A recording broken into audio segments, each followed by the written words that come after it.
Hello day viewers, നമ്മുടെ ചാനലിൻ്റെ പുതിയൊരു വീഡിയോയിലേക്ക് എല്ലാവർക്കും സ്വാഗതം. ജൂൺ ആയേക്കാണ്. ജൂൺ ആകുമ്പോൾ നമുക്ക് ഏറ്റവും ആദ്യം ഓർമ്മ വരുന്ന രണ്ട് മൂന്ന് കാര്യങ്ങളാണ്. ഒന്ന് മഴ, രണ്ട് സ്കൂൾ തുറപ്പ് അല്ലേ. ഈ സ്കൂൾ തുറക്കുന്നതിനോട് കൂടി തന്നെ വാർത്തകളിലും വിവാദങ്ങളിലും ഇടം പിടിക്കുന്ന ഒരു കാര്യമാണ് ടീച്ചർ സ്റ്റുഡൻസ് കോൺട്രവേഴ്സി എന്ന് പറയുന്ന കുറച്ച് കാര്യങ്ങൾ കേട്ടോ. നമ്മളൊന്നും പഠിക്കുന്ന സമയത്ത് ഇത് അധികം ഉണ്ടായിരുന്നില്ല എന്നായിരിക്കില്ല. മേ ബി ഇത്രയും വാർത്താ പ്രാധാന്യമൊന്നും അന്നത്തെ കാലത്ത് ഉണ്ടാവാതിരുന്നത് കൊണ്ട് പലരും പല കാര്യങ്ങളും അറിയാതെ പോയതായിരിക്കാം. പക്ഷേ ഇന്നത്തെ കാലത്ത് എന്തൊരു കാര്യം ഉണ്ടായാലും, എന്തൊരു ചെറിയ കാര്യമാണെങ്കിൽ പോലും ന്യൂസ് വാല്യൂ ഉണ്ടായിരിക്കും. എല്ലാവരും എല്ലാ കാര്യങ്ങളും അറിയും, ലോകം മുഴുവൻ അറിയും. അങ്ങനെയാണ് അല്ലേ. അപ്പോൾ കഴിഞ്ഞ ദിവസം the famous writer, YouTuber, influencer Joseph Annamkutty Jose അദ്ദേഹത്തിൻ്റെ ഒരു ടോക്ക് കാണാനിടയായിട്ടോ, ഒരു യൂട്യൂബ് വീഡിയോ കാണാനിടയായി. സ്കൂൾ റീഓപ്പണിങ്ങിനെ സംബന്ധിച്ചിട്ടുള്ളൊരു വീഡിയോ ആയിരുന്നു. അതിൽ അദ്ദേഹം പറയുന്ന ഒരു പോയിന്റ് ഉണ്ട്, വാക്ക് വിത്ത് ടീച്ചർ എന്ന് പറഞ്ഞിട്ടൊരു ചില സ്കൂളുകളിൽ അവർ ചെയ്യുന്ന ഒരു കാര്യത്തിനെ പറ്റി അദ്ദേഹം അതിൽ പ്രതിപാദിച്ചു പോകുന്നുണ്ട്. വാക്ക് വിത്ത് ടീച്ചർ എന്ന് പറഞ്ഞു കഴിഞ്ഞാൽ അദ്ദേഹം അതിൽ പറഞ്ഞു പോകുന്നത്, ചില ക്ലാസ്സിൽ ചില കുട്ടികൾ എന്തെങ്കിലും കാര്യം ചെയ്തു കഴിഞ്ഞാൽ, കുരുത്തക്കേട് ചെയ്തു കഴിഞ്ഞാൽ അവർക്ക് ശിക്ഷയായിട്ട് കൊടുക്കുന്ന കാര്യമാണ് വാക്ക് വിത്ത് ടീച്ചർ എന്നാണ്. പക്ഷേ നമ്മളൊക്കെ പഠിക്കുന്ന സമയത്ത് വാക്ക് വിത്ത് ടീച്ചർ എന്നുള്ളത് ഭയങ്കര മെമ്മറബിൾ ആയിട്ടുള്ള, ഇന്നും നമ്മൾ ഓർത്ത് വെക്കുന്ന ചില കാര്യങ്ങളാണ് കേട്ടോ. ഞാൻ ഇന്നിപ്പോൾ ഈ പറയാൻ പോകുന്ന കാര്യം ഒരു 25 വർഷങ്ങൾക്കൊക്കെ മുന്നേ ഉണ്ടായിട്ടുള്ളൊരു കാര്യമാണ്. അത് അത്രയും ഞാൻ ക്ലിയർ ആയിട്ട് ഓർത്ത് വെക്കുന്നത്, എന്നേക്കാൾ നന്നായിട്ട് ആ ടീച്ചർ ഈ സംഭവത്തിനോട് ബന്ധപ്പെട്ട ആ ടീച്ചർ അത് ഓർത്ത് വെക്കുന്നു. ഓരോ തവണയും കാണുമ്പോൾ ടീച്ചർ അതിനെപ്പറ്റി എന്നെ ഓർമ്മപ്പെടുത്തുന്നു എന്നുള്ളത് കൊണ്ടാണ് ഞാൻ ഇത് ഇത്രയും കാര്യമായിട്ട് ഓർത്ത് വെക്കുന്നത് കേട്ടോ. ടീച്ചർ എന്ന് പറഞ്ഞു കഴിഞ്ഞാൽ എനിക്ക് എപ്പോഴും എൻ്റെ മനസ്സിലേക്ക് വരുന്ന 2-3 പേരുണ്ട്. ഒന്ന്, എൻ്റെ ജീവിതത്തിൽ ഞാൻ ആദ്യമായിട്ട് ഒരു ടീച്ചർ എന്ന് ഞാൻ വിളിച്ചിട്ടുള്ള ഞങ്ങളുടെ നഴ്സറിയിൽ ജയ ടീച്ചറും ഷൈല ടീച്ചറുമാണ്. 2, സ്കൂളിൽ എന്നെ പഠിപ്പിച്ചിട്ടുള്ള ജെന്നി ടീച്ചർ. 1 ബിയിൽ ഞങ്ങളുടെ ക്ലാസ് ടീച്ചറായിരുന്ന ജെന്നി ടീച്ചറായിരുന്നു. ടീച്ചറെയാണ് എനിക്ക് ഈ ടീച്ചേഴ്സ് ഡേ അല്ലെങ്കിൽ ടീച്ചറുമായി ബന്ധപ്പെട്ട, ടീച്ചേഴ്സുമായിട്ട് അധ്യാപകരുമായിട്ട് ബന്ധപ്പെട്ട എന്തൊരു കാര്യം വരുമ്പോഴും എനിക്ക് ടീച്ചറുടെ മുഖമാണ് വരിക. ഞാൻ പഠിച്ചിരുന്ന സ്കൂളിൽ വളരെ ചെറിയൊരു സ്കൂളാണ്. പരസ്പരം അറിയുന്ന ടീച്ചേഴ്സും സ്റ്റുഡൻസും അവരുടെ മാതാപിതാക്കളും ഒരു ചെറിയ ലൊക്കാലിറ്റിയിലുള്ള വളരെ ചെറിയൊരു സ്കൂളാണത്. എല്ലാവർക്കും എല്ലാവരെയും പരസ്പരം അറിയാം. അങ്ങനെ ഞാൻ 1ൽ പഠിക്കാൻ അവിടെ ചേരുകയാണ്. അപ്പോൾ എല്ലാ ദിവസവും ടീച്ചർ എടുത്ത് വരുന്ന സാരിയോട് എനിക്ക് വല്ലാത്തൊരു ക്രേസ് തോന്നി തുടങ്ങി. അന്നത്തെ 1ാം ക്ലാസ്സുകാരിക്ക് കേട്ടോ. എനിക്കിപ്പോഴും ഓർമ്മയുണ്ട് ടീച്ചർ ഡെയിലി ഉടുത്ത് വരുന്ന സാരി, അത് ഉടുക്കുന്ന ഒരു സ്റ്റൈല്, അതെടുത്തിട്ട് ടീച്ചർ അതിങ്ങനെ അതിൻ്റെ ഒരറ്റം ഇങ്ങനെ പിടിച്ചിട്ട് ക്ലാസ്സിൽ ഇങ്ങനെ അങ്ങോളം ഇങ്ങോളം നടക്കുന്നതൊക്കെ എനിക്ക് നല്ല ഓർമ്മയുണ്ട്. സ്റ്റിൽ ഇപ്പോഴും എനിക്ക് ഓർമ്മയുണ്ട്. ചില അധ്യാപകരുടെ മുഖത്ത് നോക്കുമ്പോൾ തന്നെ നമുക്കൊരു വാത്സല്യം, അല്ലെങ്കിൽ ടീച്ചർ എന്ന് നമുക്ക് അക്ഷരം തെറ്റാതെ വിളിക്കാം എന്നൊക്കെ പറയില്ലേ, അങ്ങനത്തെ അത് എന്താ പറയുക, ഒരു ടീച്ചറിസം കറക്റ്റായിട്ട് ഉള്ള ഒരാളാണ് ജെന്നി ടീച്ചർ എന്ന് പറയുന്നത്. അങ്ങനെ ഞാൻ ടീച്ചറുടെ സാരിയുടെ ഫാനായിട്ടോ. ആ സമയത്ത് 1ാം ക്ലാസ്സിൽ പഠിക്കുന്ന കുട്ടി ടീച്ചർ എടുത്ത് വരുന്ന സാരികളുടെ ഒരു വലിയ ഫാനായിട്ട് മാറി. അടുപ്പ് പാചകത്തിൽ കയറി ഇരുന്നിട്ട് അമ്മയോട് സ്കൂൾ വിശേഷങ്ങൾ പറയുന്ന ഒരു സ്വഭാവം എനിക്ക് അന്നും ഉണ്ട്, ഇന്നും ഉണ്ട് കേട്ടോ. അന്നും അതേപോലെ ക്ലാസ് കഴിഞ്ഞ് വന്നു, അടുക്കളയിൽ ചെന്നു, അമ്മേനോട് വിശേഷങ്ങളൊക്കെ പറയുകയാണ്. ഇനിയിപ്പോൾ ഞാൻ പറഞ്ഞില്ലെങ്കിൽ അമ്മേനോട് ഇങ്ങോട്ട് ചോദിക്കും കേട്ടോ, എന്തൊക്കെയാണ് ഇന്നത്തെ വിശേഷം, കേട്ടെഴുത്തുണ്ടായിരുന്നോ, ടീച്ചേഴ്സൊക്കെ എന്തെങ്കിലും പറഞ്ഞോ, വഴക്ക് കേട്ടോ എന്നൊക്കെ ചോദിക്കുമായിരുന്നു കേട്ടോ എൻ്റെ അടുത്ത്.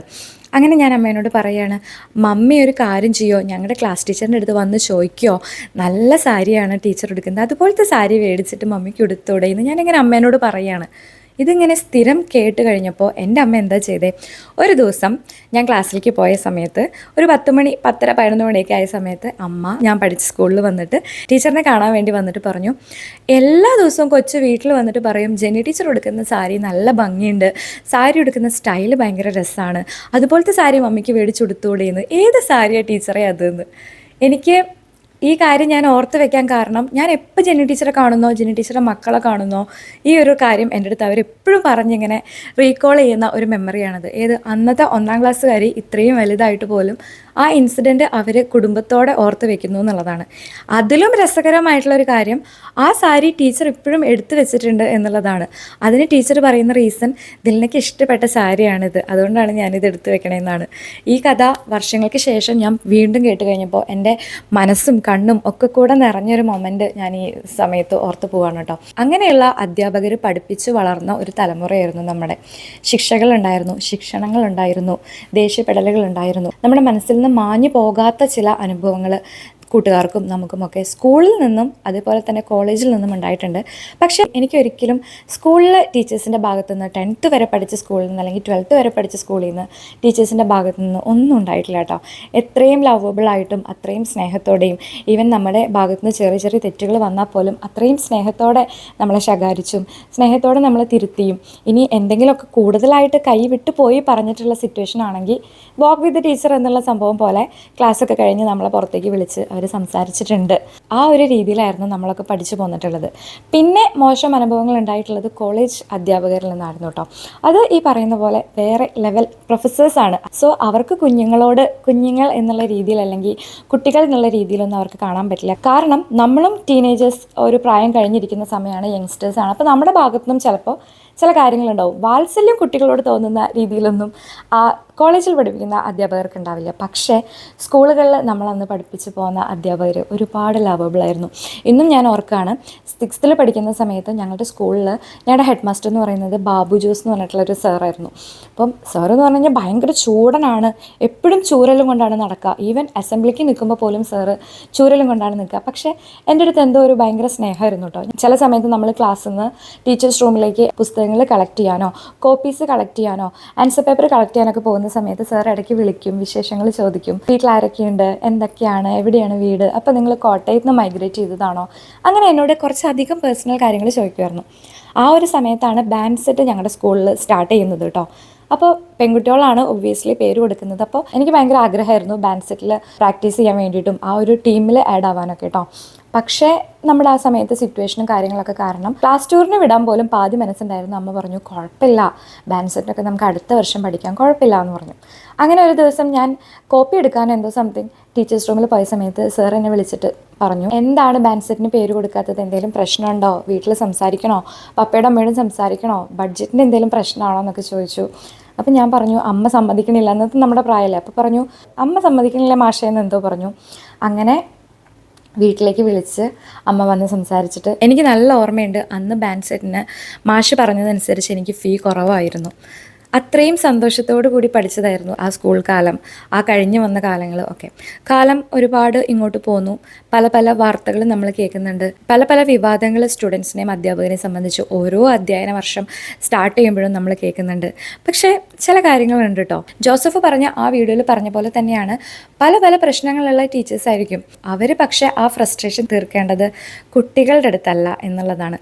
നമുക്ക് ഒരുപാട് വർഷങ്ങൾക്ക് ശേഷവും നമ്മളെ ഒരു 60-70 ടീച്ചേഴ്സൊക്കെ പഠിപ്പിച്ചിട്ടുണ്ടെങ്കിൽ അതിൽ 2-3 പേരെ മാത്രം നമ്മൾ ഓർത്ത് വെക്കാനും 2-3 പേരെ മാത്രം നമ്മൾ കാണുമ്പോൾ ഓടിച്ചെന്ന് സന്തോഷത്തോടു കൂടി സംസാരിക്കാനും കാരണം അവർ തന്ന സ്നേഹവും വാത്സല്യവും പഠിപ്പിക്കുക എന്നതിനപ്പുറം എവിടെയോ മനസ്സ് തൊട്ടതും ഒക്കെ കൊണ്ട് കൂടിയാണെന്ന് എനിക്ക് തോന്നിയിട്ടുണ്ട്.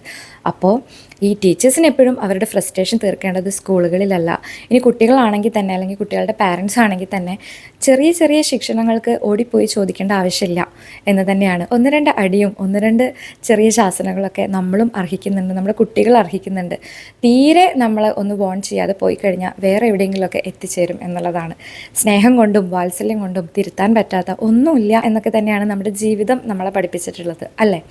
അത്രയേ ഉള്ളൂ. അപ്പം ഈ വീഡിയോ കാണുന്ന കുട്ടികൾ, നമ്മൾ പുതിയ സ്കൂൾ അധ്യയന വർഷത്തിലേക്ക് പ്രവേശിക്കുകയാണ്, റീ ഓപ്പണിംഗ് ആണ്. ഒരുപാട് മെമ്മറീസ് കൂടെ കൊണ്ട് നടക്കാൻ പറ്റുന്ന, ഒരുപാട് നല്ല നല്ല ഓർമ്മകളും നല്ല നല്ല അറിവുകളും കിട്ടുന്ന ഒരു വർഷമാവട്ടെ എന്ന് ആശംസിച്ച് പോവുകയാണ്. ഒത്തിരി സന്തോഷത്തോടു കൂടി പഴയ സ്കൂൾ മെമ്മറീസ് ഓർക്കുന്ന, ഇപ്പോഴും കൂടെ കൊണ്ട് നടക്കുന്ന ടീച്ചേഴ്സിനെയൊക്കെ അത്രയധികം സ്നേഹിക്കുന്ന ഒരാളുടെ ആശംസയായിട്ട് കൂട്ടിയാൽ മതി കേട്ടോ. അത്രയേ ഉള്ളൂ. പുതിയൊരു വീഡിയോ ആയിട്ട് അടുത്ത തവണ കാണാം. ബൈ.